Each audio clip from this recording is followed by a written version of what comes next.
मित्रों, कल हाथरस जनपद के सिकंदराबाद तहसील के गांव में एक दुखद और दर्दनाक घटना अपराह्न में घटित हुई।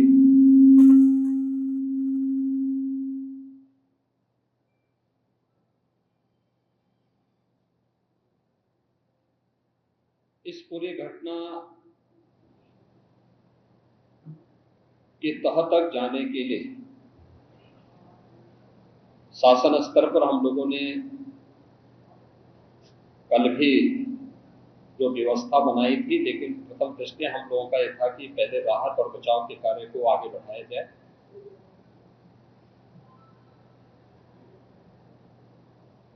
इस पूरी जो अभी हादसा है, इस हादसे में 121 श्रद्धालुओं की मृत्यु हुई, जो उत्तर प्रदेश के साथ साथ हरियाणा, राजस्थान और मध्य प्रदेश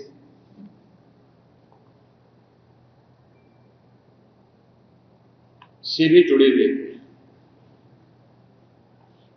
उत्तर प्रदेश में हाथरस, बदायूं, कासगंज, अलीगढ़, एटा, ललितपुर, शाहजहांपुर, आगरा, फिरोजाबाद, गौतम बुद्ध नगर, मथुरा, औरैया, बुलंदशहर, पीलीभीत, संभल और लखीमपुर खीरी, इन 16 जनपदों के भी कुछ श्रद्धालु जन थे जो इस हादसे के शिकार हुए हैं।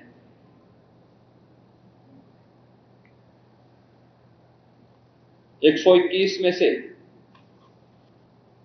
6 मृतक ऐसे थे जो अन्य राज्यों से थे, जिनमें ग्वालियर मध्य प्रदेश से एक थे, हरियाणा से 4 थे और राजस्थान से 1 थे।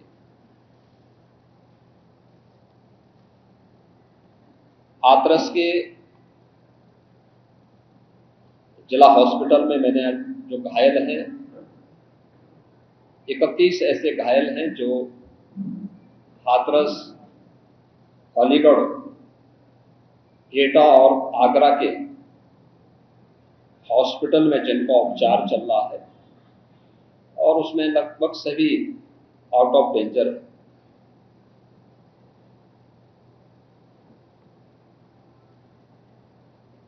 हादसे के बारे में जो वहां के चश्मदीद हैं, जो इस घटना के शिकार हुए थे, गंभीर रूप से घायल हो गए थे, उनमें से ज्यादातर जो लोग हैं जिनसे आज मैंने बातचीत भी किया, वे सभी इस बात को बोलते हैं कि हादसा कार्यक्रम के उपरांत जब इस कार्यक्रम में जो सज्जन वहां पर अपना उपदेश देने के लिए आए थे, उनका कार्यक्रम या उनकी कथा संपन्न हुई, तो कथावाचक के मंच से उतरने के बाद जीटी रोड में जैसे ही उनका काफिला आया था, तो उन्हें छूने के लिए जब महिलाओं का एक दल उधर बढ़ा, तो उनके पीछे पीछे भीड़ गई और इसी के बाद वे एक दूसरे के ऊपर चढ़ते गए। सेवादार भी लोगों को धक्का देते रहे, जिसके कारण दोनों ओर, जीटी रोड के दोनों ओर और जीटी रोड के अंदर भी ये सब हादसा वहां पर होता हुआ दिखाई दिया। इसका सबसे दुखद पहलू यह था कि इस प्रकार के आयोजन में जो सेवादार प्रशासन को अंदर घुसने नहीं देते, दुर्घटना होने के तत्काल बाद या दुर्घटना के दौरान प्रारंभिक रूप में इन्होंने पहले वहां पर इस मामले को दबाने का प्रयास किया, लेकिन जब उन्हें प्रशासन ने हॉस्पिटल ले जाने की कार्रवाई प्रारंभ की तो इनमें ज्यादातर सेवादार वहां से भाग गए। इस पूरे घटनाक्रम के लिए हम लोगों ने एडीजी आगरा की अध्यक्षता में एक एसआईटी गठित की है, जिसने अपनी प्रारंभिक रिपोर्ट दी है और इस घटना की तह में जाने के लिए उनसे कहा गया है। बहुत सारे ऐसे पहलू हैं जिन पर जांच होनी बहुत आवश्यक है। अब तक प्रथम दृष्टया जो थी हमारी कार्रवाई ये थी कि राहत और बचाव के कार्य को आगे बढ़ाने के बाद आयोजकों को पूछताछ के लिए बुलाना,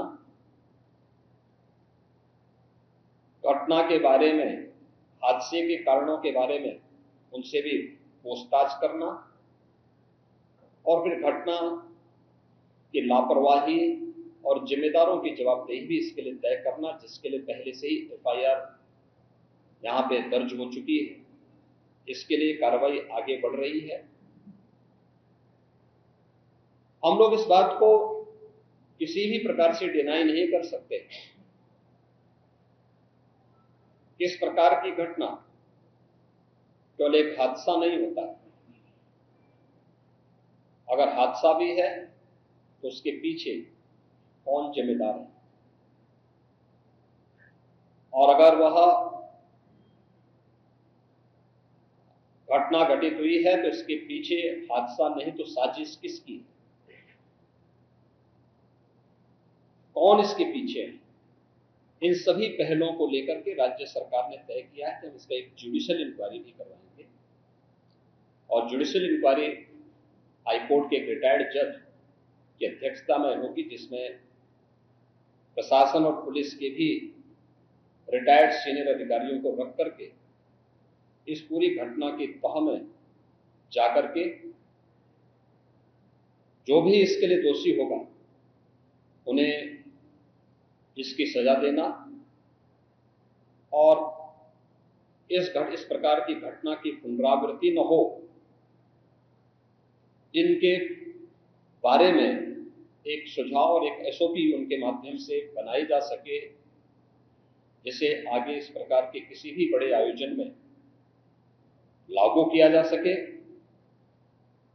यह हम लोग सुनिश्चित करेंगे।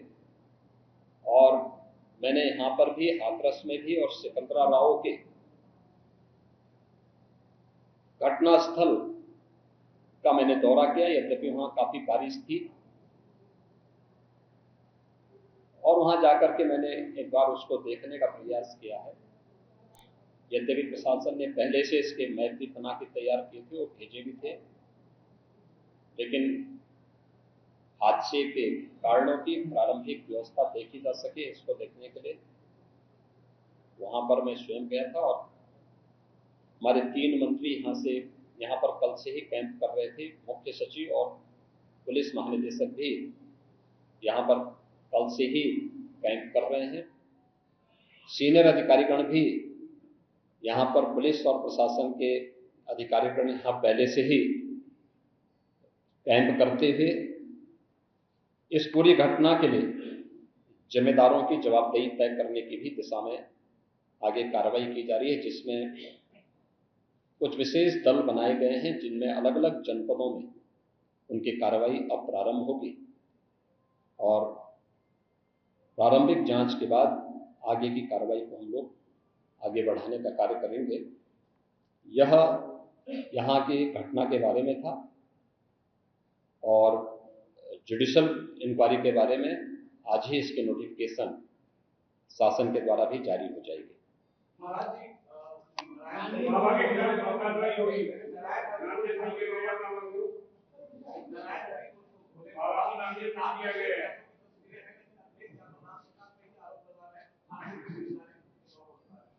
देखिए, कुछ लोगों की एक प्रवृत्ति होती है कि इस प्रकार के दुखद और दर्दनाक घटनाओं में भी वे राजनीति ढूंढते हैं, और ऐसे लोगों की एक फितरत है कि चोरी भी और सीना चोरी भी। यह हर व्यक्ति जानता है कि सज्जन के फोटो किसके साथ में है, उनके राजनीतिक संबंध किन के साथ जुड़े हुए हैं। तो स्वाभाविक रूप से आप लोगों ने इस बात को देखा होगा कि पिछले दिनों रैलियों के दौरान इस प्रकार की भगदड़ कहां मचती थी और कौन इसके पीछे थे। और मुझे लगता है उसकी तह में जाना आवश्यक है।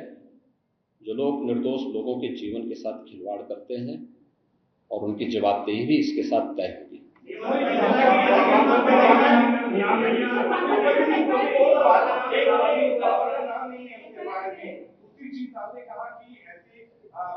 आयोजनों में प्रशासन को घुसने की इजाजत नहीं होती है, तो ऐसा क्यों होता है कि क्या ये अक्सर नहीं होता है?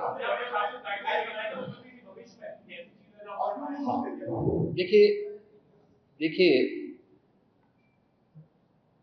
प्रशासन प्रथम दृष्टया ये मान के चलता है कि धार्मिक आयोजन है, उनके सेवादार इस प्रकार के आयोजनों की जिम्मेदारी अंदर से स्वयं निभाएंगे।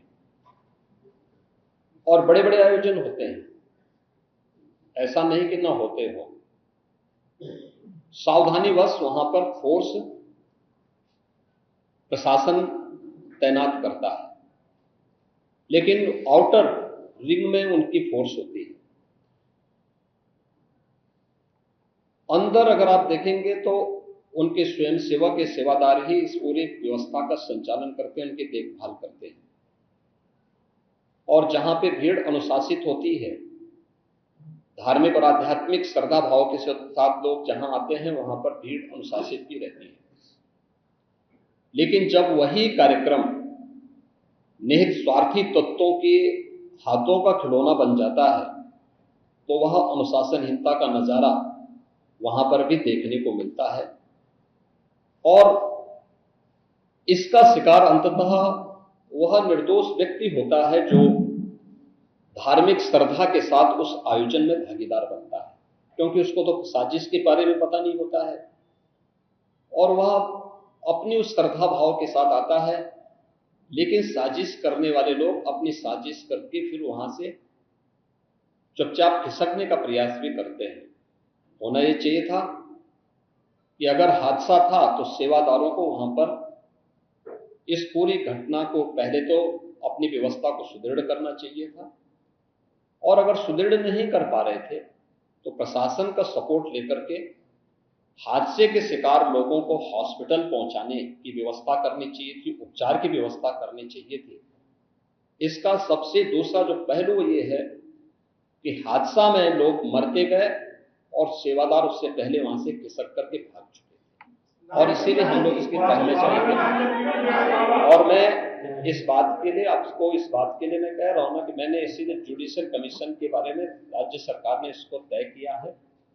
हम इसके तहत निष्कर्ष पर आएंगे, और इस प्रकार के बड़े बड़े आयोजन हम लोग करते रहे हैं, लेकिन कहीं भी कोई इस प्रकार की चीजें नहीं आई है। और मुझे लगता है हम लोगों ने इस प्रकार के बड़े बड़े आयोजन हमेशा किए हैं, कुंभ जैसे बड़े आयोजन किए हैं, बड़े बड़े कार्यक्रम होते रहे हैं। लेकिन इसीलिए मैंने कहा कि इसकी तह में जाना आवश्यक है कि आखिर इसके पीछे कौन लोग इसके लिए जिम्मेदार हैं। दूसरा, राज्य सरकार ने और केंद्र सरकार ने, देखिए, क्योंकि एफआईआर एप्लीकेशन परमिशन के लिए जिन लोगों ने दी थी, प्रथम दृष्टया पहले एफआईआर उनके खिलाफ होती है, और इसके बाद फिर उसका दायरा बढ़ता है। ये सभी अन्य लोगों के दायरे में आएंगे, जो भी इसके लिए जिम्मेदार होंगे वे इसमें आएंगे। केंद्र और राज्य सरकार ने आर्थिक सहायता की भी घोषणा की है। जो निर्दोष लोग इस पूरी हादसे के शिकार हुए हैं, उनके जो नाबालिग बच्चे हैं, जो स्कूल में पढ़ने वाले बच्चे हैं, उनको हम उत्तर प्रदेश मुख्यमंत्री बाल सेवा योजना के अंतर्गत उन बच्चों की पढ़ाई की व्यवस्था हम लोग राज्य सरकार से करवाएंगे। उन्हें जिस भी स्कूल में पढ़ रहे होंगे, जिन भी संस्थाओं में पढ़ रहे होंगे, या उनके स्कॉलरशिप आदि की व्यवस्था के लिए भी राज्य सरकार ने तय किया है। और प्रत्येक मृतक के परिवारजन को भी केंद्र और राज्य सरकार मिलकर के 4 लाख रुपए की सहायता और गंभीर रूप से घायल व्यक्ति को 1 लाख रुपए की सहायता दे रही है। धन्यवाद।